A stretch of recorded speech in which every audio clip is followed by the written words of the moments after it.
sekalian, kita ngehamtam lagi. Hari ini bareng kawan, teman, orang yang saya hormatin. Dan juga mungkin Anda sudah tahu, karena udah ada di frame, namanya Novel Baswedan. Dari kecil nama Novel Baswedan, Mas ya? Iya. Ada tambahan lain, Novel apa Baswedan gitu-gitu? Saya pernah dikasih nama dulu waktu masih TK, seingat saya. Sampai TK, itu Novel Ali Baswedan. Tapi kemudian... Ada di akte nggak? Di akte enggak, cuma di rapot TK-nya ada Novel Ali, tapi Baswedan nggak ditulis. Sempat Ali itu muncul ya? Iya, sempat. Lalu kenapa dihapus? Nggak tahu, karena bapak saya namanya Salim, bukan Ali. Jadi harusnya Novel Salim kalau orang begitu biasanya. Jadi ini kita bersama Novel Ali Baswedan. Nah, Novel Baswedan, kita akan ngobrol beberapa hal, termasuk terakhir dilaporkan ke polisi ya? Katanya begitu. Ya, menurut berita-berita. Karena Mas Novel mengkritik penanganan polisi terhadap Ustadz Maher. Betul. Ya, tapi menurut saya juga, saya setuju bahwa apalagi saya baca di media juga Ustadz Maher, istrinya dan pengacaranya sempat minta berobat dan tidak diizinkan. Iya, saya menyampaikan itu gini, Mas Haris. Saya tahu persis ya, kalau saya kan sebelumnya bertugas di kepolisian. Iya. Kalau namanya tahanan meninggal di ruang tahanan, itu pasti masalah. Dan saya yakin kok pasti internal Polri meriksa itu orang-orang yang terkait dengan yang bertanggung jawab. Pasti diperiksa semua mereka itu. Jadi artinya itu masalah. Ini yang parahnya lagi adalah kasusnya penghinaan. Dan katanya sebelumnya sakit. Kenapa kok harus paksa ditahan? Makanya saya melihat ini sebagai masalah. Kalau dilihat, saya tahu dan kemudian saya biarkan, nggak ada interest, nggak ada rasa gregetan melihat suatu permasalahan terkait hak asasi manusia, saya kira itu nggak tepat ya. Jadi saya kira saya menyampaikan itu, saya merasa udah pas dan saya berharap ke depan hal begitu nggak boleh terjadi. Karena itu masalah yang sangat serius. Kita kan kurang lebih, Mas ya, kalau kita tahu sesuatu dan kita punya kesempatan kita sampaikan, kita harus sampaikan ke orang kan. Benar. Meskipun itu sedikit muatannya, tapi itu penting. Dan sesuatu buat teman-teman ini barangkali penting juga. Kalau dalam hukum, kalau orangnya tidak bakal ada potensi untuk tidak mengulangi perbuatan, tidak merusak barang bukti, itu nggak perlu ditahan. Tidak ada kewajiban untuk harus ditahan. Nggak ada kewajiban. Dan kalau memang dia ditahan, maka dia harus diurus dengan baik. Kira-kira begitu. Apalagi Mas Novel bekas polisi, Mas ya? Benar. Bekas polisi, dia tahu betul cara seharusnya polisi bermainnya seperti apa.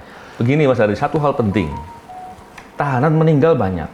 Karena orang waktunya meninggal nggak bisa ditentukan kapan waktu meninggalnya. Tapi kalau meninggal itu biasanya di rumah sakit. Atau sedang dalam proses pengobatan yang ditangani oleh petugas medis, atau sedang perjalanan di rumah sakit.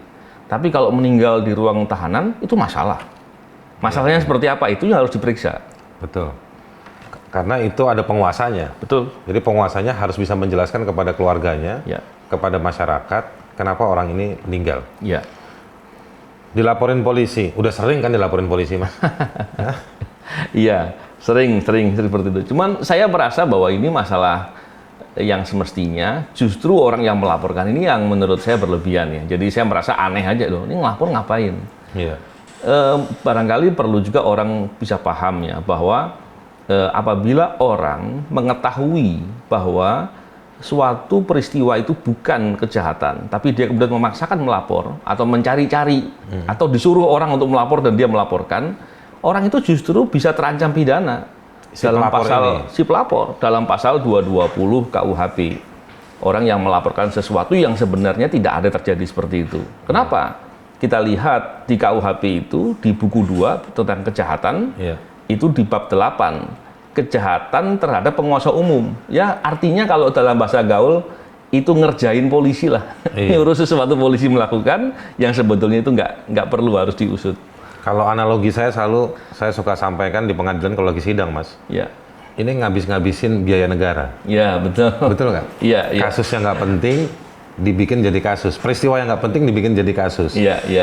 Kalau misalnya polisi memproses, makan waktu, makan kertas, makan tinta. Itu malah sebetulnya membuat negara jadi rugi sebetulnya. Jadi nggak efektif. Tapi begini, Mas. nanti kita akan balik ke poin-poin serangan-serangan terhadap Mas Novel, tapi sebenarnya udah banyak lah serangan-serangan ke Mas Novel. Saya mau ngobrol begini. Apa sih pandangan Mas Novel soal kemanusiaan gitu? Kenapa kemanusiaan harus dilekatkan dengan keberanian? Ya, begini, masalah kemanusiaan pada dasarnya kita tahu bahwa sebagai manusia kita adalah makhluk sosial. Kita hidup yang bersama-sama dengan orang lain, nggak bisa hidup sendiri. Oleh karena itu masing-masing ada hak dan kewajiban. Itu yang poin pertama yang penting kita tahu. Yang kedua adalah dalam rangka mengatur hal itu ada aparat sebenarnya yang mengatur tentang hak dan kewajiban. Tetapi dalam prakteknya banyak suatu perbuatan yang dilakukannya berlebihan. Suatu hal yang dilakukannya justru merampas hak-haknya masyarakat yang harusnya dilindungi dan lain-lain.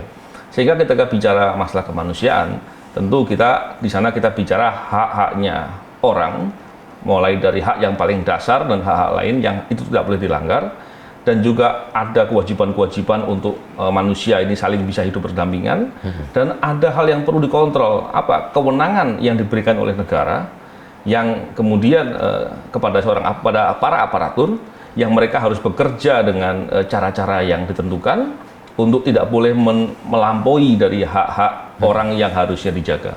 Jadi itu yang sering yang harus dipandang dalam perspektif umumnya.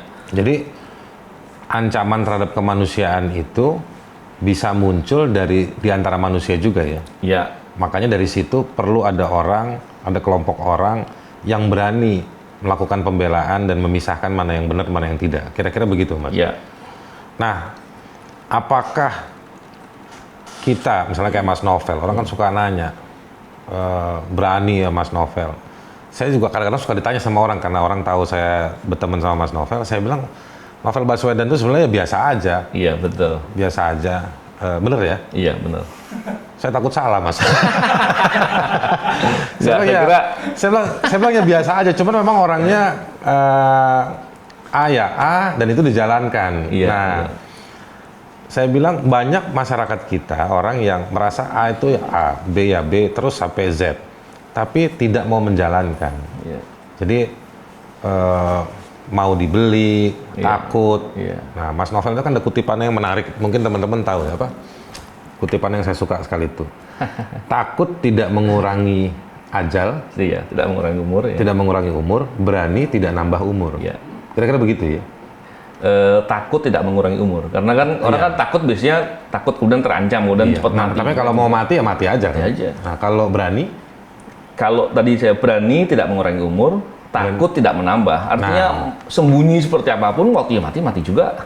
Iya. Seberani apapun orang itu, waktunya belum mati, tidak akan mati. Oke. Saya mau tanya, latar belakang kutipan itu apa, Mas?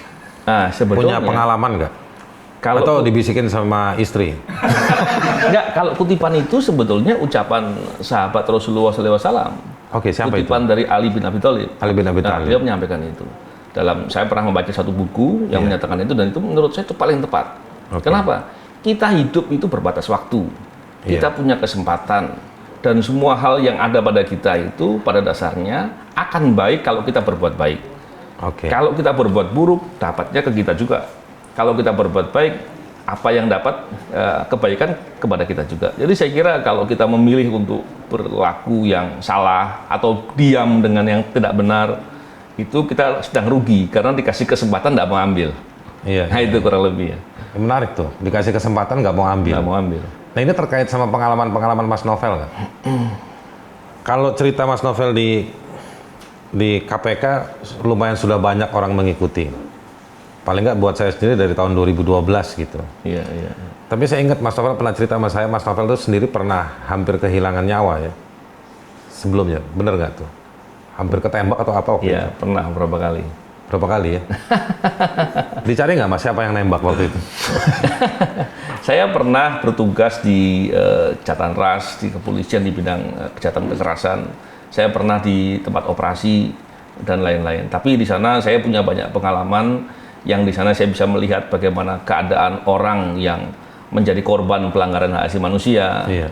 Menjadi orang yang kemudian hak-haknya menjadi terampas gara-gara perbuatan orang ataupun perilaku aparat dan lain-lain. Di situ yang membuat saya menjadi belajar. Dan kesempatan yang saya punya, saya pakai untuk berbuat sebaik-baik dan sebesar mungkin saya bisa lakukan. Iya, iya. Saya banyak orang melihat Mas Novel ini dimusuhin polisi atau memusuhi polisi. Tapi saya percaya dan saya yakin Mas Novel juga percaya. Soalnya polisi banyak yang baik juga kan, Mas? Benar. Jadi kalau saya dibilang dimusuhi polisi, enggak juga. Saya memusuhi polisi, enggak juga. Iya. Tapi polisi kan di sana juga ada oknumnya.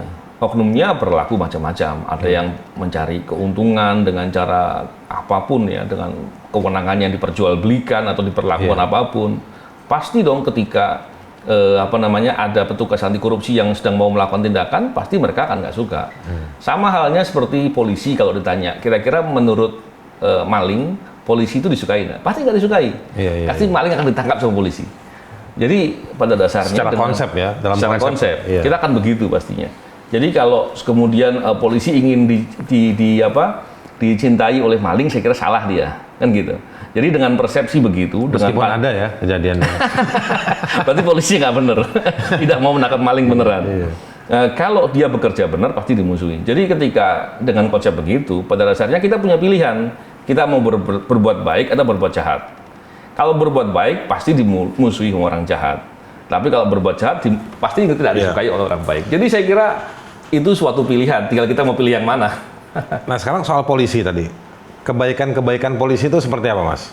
Banyak. Saya kadang-kadang suka lihat di jalanan polisi ngatur lalu lintas, menurut saya itu bagus, baik, memang tugasnya gitu. Memang begini ya, polisi, saya pernah bertugas dari daerah yang paling terpencil pun, yang tempatnya paling sepi, saya juga pernah mengalami hal seperti itu. Dan saya melihat bagaimana anggota-anggota kepolisian yang bekerja dengan benar-benar, dengan tulus, dan itu saya yakin orang-orang yang luar biasa. Dan kalau dibilang kebaikannya apa?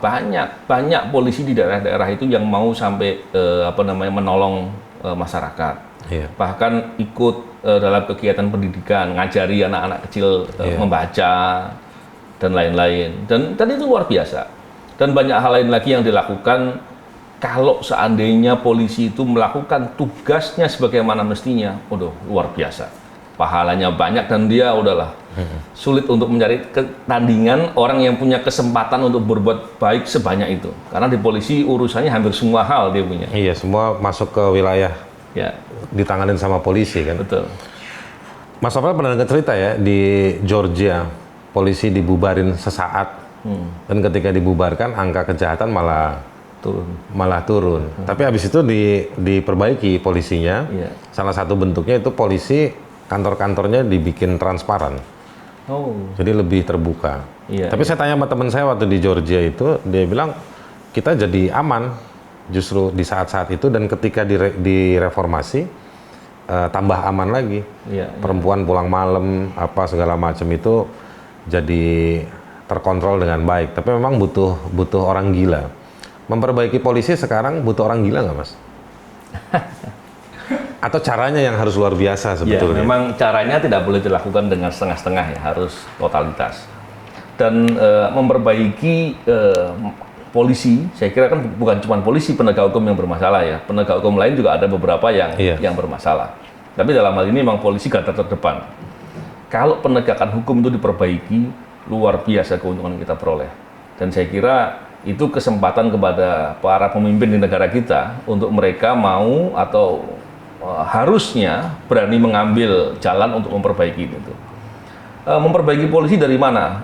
Ya, kalau perdebatannya soal itu banyak hal yang bisa diperdebatkan. Tapi kalau bagi saya, yang paling utama polisi itu kan ada yang independen dan ada yang di bawah pemerintah. Dalam hal ini langsung ya, pemerintah daerah pun mestinya dia harus di bawah situ. Dalam hal ini adalah polisi berseragam yang melakukan tugas-tugas terbuka. Tapi dalam hal penegakan hukum dia independen. Di banyak negara itu dibatasi, dipisah. Nah, ketika itu dilakukan, itu bisa menjadi perbaikan. Tapi terlepas apapun langkah yang dibuat, memperbaiki di kepolisian untuk menjadi jauh lebih baik, itu keuntungannya sangat besar. Dan menurut saya itu bisa. Dulu saya masih ingat tahun 2004 itu Pak Sutanto pernah, Pak Kapolri waktu itu ya, itu pernah membuat suatu gebrakan untuk membersihkan judi. Dan waktu itu Itu sebelumnya dia di Sumatera Utara kan? pernah jadi Kapolda Sumatera Utara. Terus ribut dengan si siapa ini? Olo. Ya. Olo. Tapi terlepas dari ceritanya apapun lah. Dulu orang bilang nggak mungkin bisa diperbaiki, bisa dibenahi karena dan banyak hal lah ceritanya.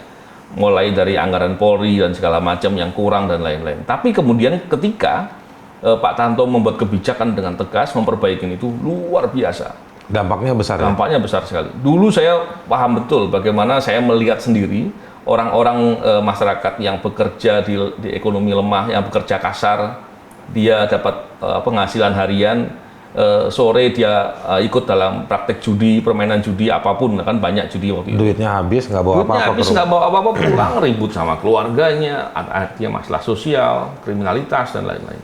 Tapi ketika itu dibuat, wah luar biasa. Dan hal-hal demikian harusnya menjadi contoh ya, apa yang harus bisa dilakukan. Kalau polisi jadi benar, Mas Novel, menurut Mas Novel, dalam keyakinan Mas Novel, imajinasi Mas Novel, seberapa besar dia berkontribusi buat pemerintahan itu jadi baik juga? Menurut saya sangat besar. Karena kalau kita bicara masalah polisi, bicara masalah penegakan hukum, bicara masalah menjaga keamanan dan ketertiban dan lain-lain. Kalau bicara penegakan hukum, kita bisa lihat kebijakan apapun yang dilakukan oleh pemerintah ketika dilakukan, diimplementasikan, sedangkan penegakan hukumnya nggak beres atau bermasalah atau bisa dijual belikan, maka kebijakan itu nggak akan efektif. Orang akan bisa ambil jalan lain yang menguntungkan. Iya. Nah, ketika itu yang terjadi, kebijakan pemerintah akan bisa berjalan.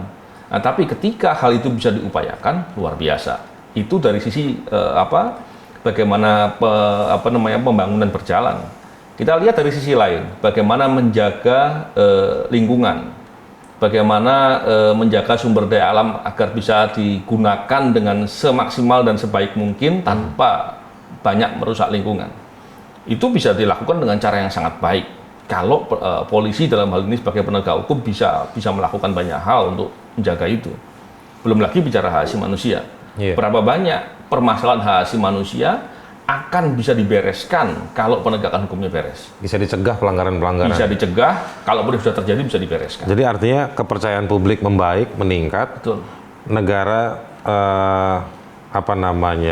tata kelolanya berjalan dengan baik. Iya. Dari sisi ekonomi juga justru menguntungkan buat negara. Nah, Jadi sebenarnya kontribusi kalau polisi ini menjadi baik itu besar sekali. sangat besar. Pertanyaan saya kemudian dengan Listio Sigit, apa pesan Mas Novel? Dan di satu sisi, Iya. Listio ini juga sangat dipercaya oleh Jokowi kan? Iya, iya, Itu kan bisa jadi keuntungan, bisa jadi iya. merugikan juga. Betul, betul. Memang begini, saya tahu betul beliau senior saya, Iya. dan saya tahu betul beliau adalah orang yang baik. Iya. Secara pribadi beliau orang baik. Banyak hal yang menjadi problematika untuk orang bisa berbuat baik. Iya. Selain dari keberanian, tapi mesti ada hitung-hitungannya juga gitu ya. Beliau Tekanan-tekanan juga pasti ya, ada. pasti di akan dia. banyak hal seperti itu. Tapi saya pikir terlepas apapun, kita perlu memberikan dukungan yang serius. Kesempatan harus dikasih lah ya. Kesempatan diberikan. Semoga dengan waktu yang ada, beliau bisa mengambil langkah-langkah untuk melakukan perbaikan. Dan banyak kesempatan yang bisa dilakukan. Dan itu berkorelasi dengan keberhasilan pemerintah. Dalam hal ini Presiden tentunya. Iya. Karena beliau juga pernah menjadi ajudan Ajudannya Pak juga. Presiden kan. Tentunya hal itu keuntungan yang luar biasa. Dan apabila langkah beliau juga luar biasa dilakukan, maka dukungan untuk upaya memberantas korupsi juga akan sangat kuat. Dan itu luar biasa. Saya juga membayangkan seandainya langkah itu betul-betul diberikan dukungan baik oleh pemerintah, DPR dalam hal ini, tapi apakah yakin DPR sekarang akan mendukung? Itu menjadi permasalahan juga.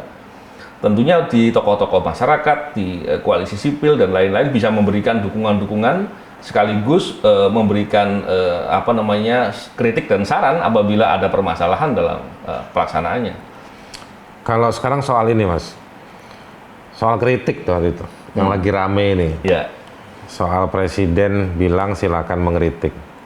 Tapi juga ada omongannya mantan partnernya Presiden yaitu Mr. Yusuf Kala, ya, kan dia bilang juga asal kasih tahu gimana caranya supaya tidak ditangkap dilaporkan ke polisi. iya, iya, iya.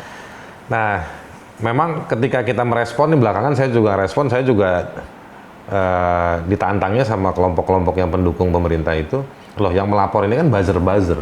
Iya, iya. Mas Novel ini kan juga korban buzzer. Saya juga diserang dikit-dikit banyak lah ya. Dimaki-maki ya. Dimaki-maki. Ini terkait secara tidak langsung sih terkait dengan polisi juga. Iya, iya, iya. Mas Novel kan kuat ya, punya perspektif dan juga punya pengalaman soal penegakan hukum. Menurut Mas Novel, harusnya bagaimana sikap penegak hukum kepada para buzzer ini? Terutama ada pengalaman atau ada situasi kalau kelompok oposisi atau bukan temannya pemerintah diproses. Iya, iya. Betul kan? Saya dampingin beberapa yang kayak gitu ada banyak. Kalau misalnya mengkritik kebijakan pemerintah diproses juga. Tetapi semua ini yang melapor adalah bukan orang pemerintah. Iya. Gitu. Nah sebaliknya kalau misalnya mereka, ya untungnya kita ini kan masih sibuk ngumpulin kebaikan ya Mas. Dalam arti kita nggak mau lah ngelaporin yang begitu-begitu. Iya, iya. Tapi polisi juga nggak mau proses. Iya, iya. Nah, Mas Novel lihat situasi ini kayak gimana? Iya, memang begini. Polisi dalam bekerja perlu kepercayaan publik ya, kepercayaan masyarakat. Kalau kemudian banyak hal yang dilakukan seperti yang Mas Haris bilang tadi, saya kira sangat merugikan polisi secara institusi dan ini berbahaya. Dan pilihan-pilihan langkah yang seperti itu menurut saya harus segera mulai ditinggalkan lah. Karena seperti apapun orang kalau kemudian berbuat salah dibiarin, dibelain, dia akan berbuat salah terus. Berbuat salah ini menimbulkan permasalahan sosial lainnya dan banyak hal yang akan kebal dan berulang-ulang akhirnya. Benar. Karena masalah begini tentu akan tercatat. Semua orang lihat sekarang apa sih yang orang nggak tahu gitu. Karena semua dibicarakan di media sosial, di media dan itu langsung, nggak perlu melalui proses editing gitu. Nah, ketika hal itu kemudian tampak di depan masyarakat, itu merugikan Polri dalam hal ini sebagai institusi. Dan saya kira itu salah sekali. Dan mengenai pernyataan, pembicaraan yang disampaikan dan kemudian ada undang-undang ITE yang dipakai untuk menjerat, saya kira hal ini perlu dijelaskan kembali oleh para ahli hukum pidana. Kenapa sih adanya UU ITE itu? Kalau yang saya pahami undang-undang ITE ini lebih kepada mengadopsi pasal-pasal yang ada dalam KUHP dan kemudian diberikan hukumannya yang lebih berat. Pasal deliknya sama, rata-rata sama, kebanyakan sama. Mungkin undang-undang ITE cuma dipakai untuk jembatan menuju digitalnya aja. Benar.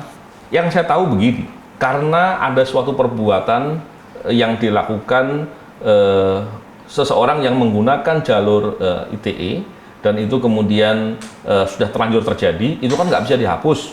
Nah itu maka ancamannya hukumannya diperberat. Tapi deliknya sama. Kalau delik ini dibikin sedemikian rupa, orang bisa disambar semuanya menjadi seolah-olah seperti pasal karet. Nah, ini kan jadi salah saya kira. Undang-undang ITE waktu itu memang diperlukan untuk melindungi transaksi elektronik. Untuk menjadikan alat bukti ITE sebagai alat bukti tambahan. Jadi saya kira perspektifnya mesti jelas. Tapi kalau kemudian justru dipakai untuk hal-hal yang tidak tepat, saya kira itu jadi permasalahannya semakin banyak. Seperti sekarang ini. Ini orang malah khawatir undang ITE, padahal nggak seperti itu juga gitu. Jadi penggunaannya yang berlebihan. Ya, menurut saya tidak pada tempatnya. Oke Mas, terakhir. Soal korupsi. KPK dilemahkan undang-undangnya.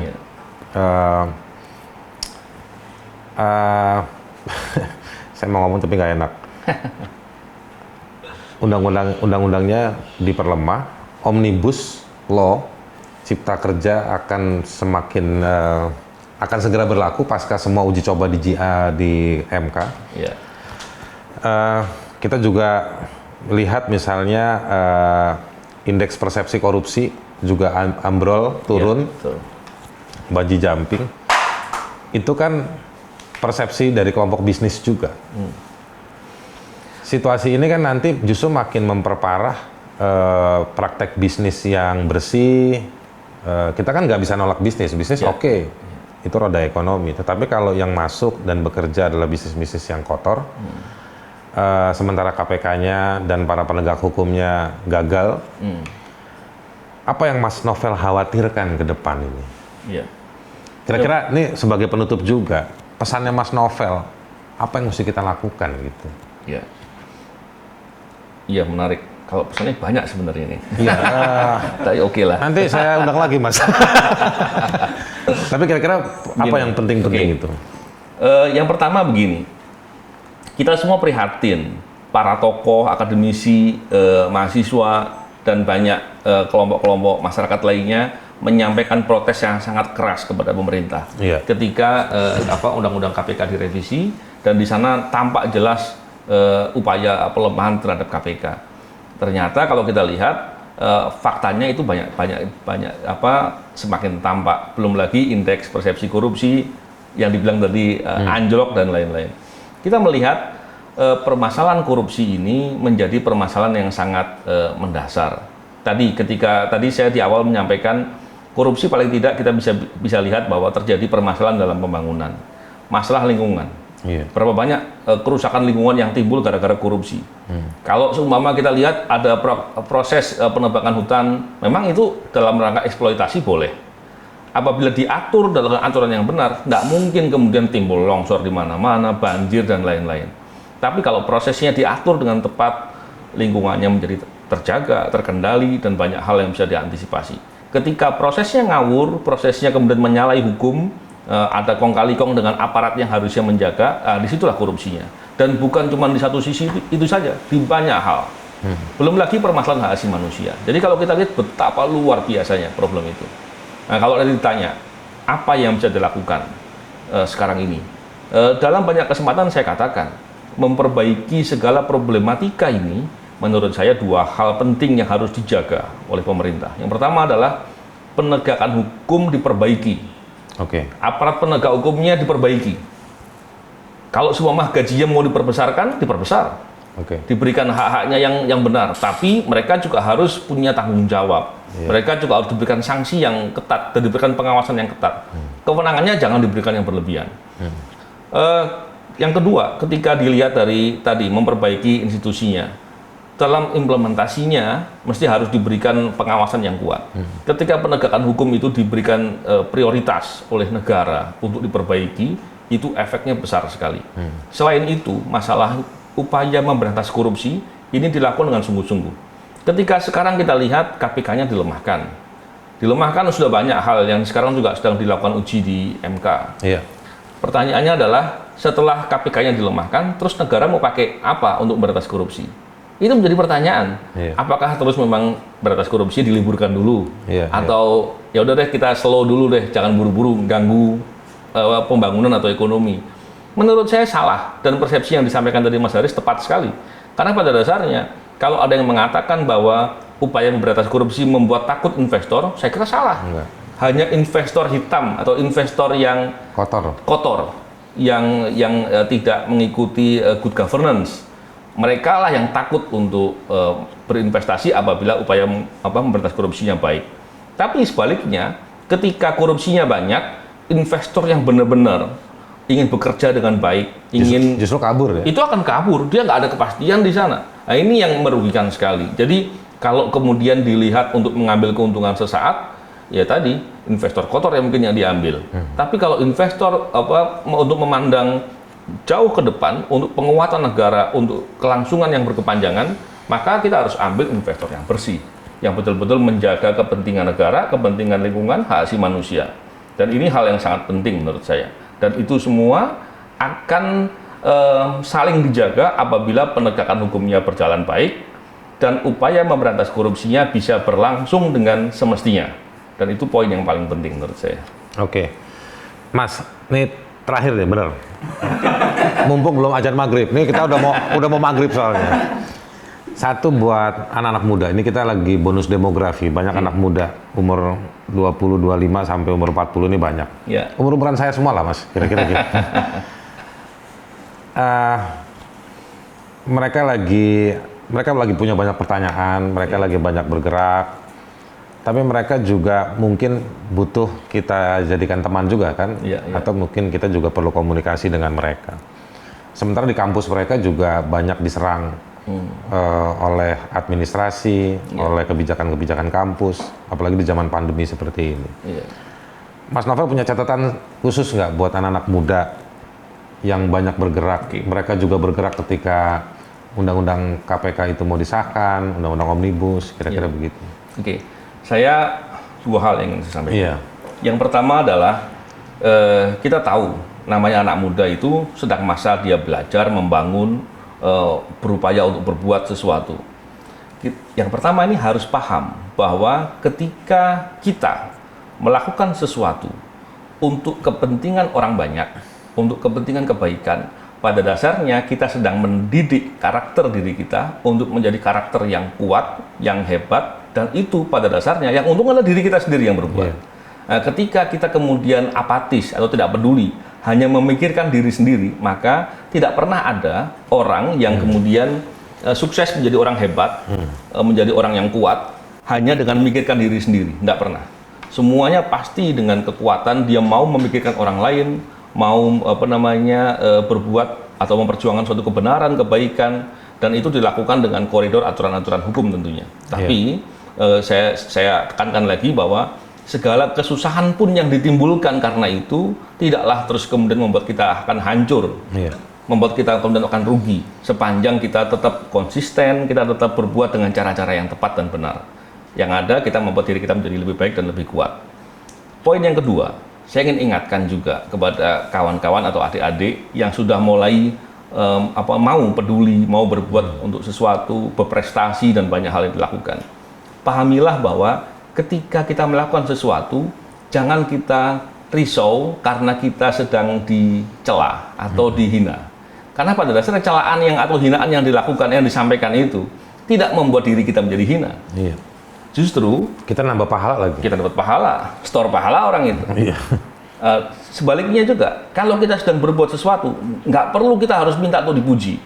Karena pada dasarnya kebaikan yang kita lakukan pasti akan kembali kepada diri kita. Nah, kalau dua hal tadi dijadikan acuan, itu akan menjadi kekuatan yang besar kepada diri kita bahwa berbuat baik itu keperluan kita. Peduli dengan kepentingan orang banyak itu keperluan kita. Yang kalau kita begitu, maka kita akan bisa berlomba-lomba untuk saling memberikan dukungan, menguatkan untuk selalu berbuat baik dan selalu menjaga bahwa kepentingan untuk menjadi baik, menjadi konsisten adalah keperluan kita dan itu modal besar untuk kesuksesan. Makasih Mas. Sip. Sama-sama. Sebenarnya masih banyak poinnya, tapi dua aja. Orang-orang sekalian, jadi begini. Ada banyak pesan, poin atau gagasan, pikiran, cerita pengalaman dari Mas Novel dari obrolan singkat ini. Tapi yang mau saya sampaikan begini, Anda bisa lihat ekspresi Mas Novel. Semangat dari menit detik pertama sampai saya mau tutup ini masih semangat. Anda boleh cek siapa seorang Novel Baswedan. Diserang kiri kanan, atas bawah, depan belakang. Ya kan? Tetapi justru itu adalah pilihan Mas Novel untuk membangun diri bersama orang lain. Tadi pesan yang terakhirnya itu. Kebaikannya dia, kebaikan Anda, kalau lingkungan sekitar dapat perhatian dari Anda. Anda bertanggung jawab sama orang di sebelah, dengan tetangga dan lain-lain. Dengan itu adalah pukulan balik kebaikan yang akan datang kepada Anda. Dan resiko itu pasti ada. Diam ada resikonya, obesitas maksudnya. Bergerak juga ada resiko. Jadi teman-teman sekalian, saya tidak ada kesimpulan. Saya cuma mau mengatakan bahwa apa yang dilakukan oleh Novel Baswedan itu juga bisa dilakukan oleh setiap manusia. Itu cuma soal pilihan, Anda mau menjadi lebih baik atau tidak. Mas Novel, terima kasih banyak. Sama-sama. Udah datang di acara Ngehamtam. Kita akan ketemu di Ngehamtam berikutnya. Kasih saya kesempatan untuk lebih serius dengan akun YouTube Haris Azhar Channel. Komunitas Cendol Production membantu saya untuk memproduksi, ya kan, supaya tiap 2 hari bisa ada video baru. Saya tidak akan respon setiap saat komentar yang ada di setiap video, tapi saya akan banyak belajar dan tetap mencoba merespon pada kurun waktu tertentu semua komentar-komentar yang muncul di tiap video. Jadi jangan takut untuk berkomentar, karena itu milik kita untuk saling bertukar informasi dan saling mengapresiasi.